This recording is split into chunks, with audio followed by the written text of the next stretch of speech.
dapat pukulan ng habag. Wagas mo pagsinta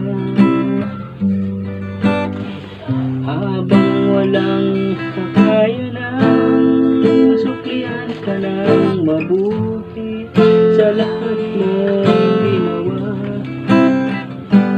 Yakap mo ako sa aking kahilingan. Inibig mo ako, hindi kayang pagpasan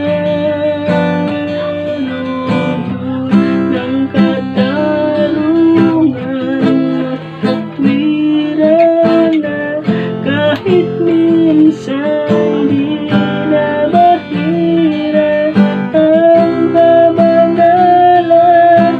Kalwalhatian, salamat sa sukdulang biyaya mo, O Diyos ng pag-ibig na mas malawak pa kaysa aking mga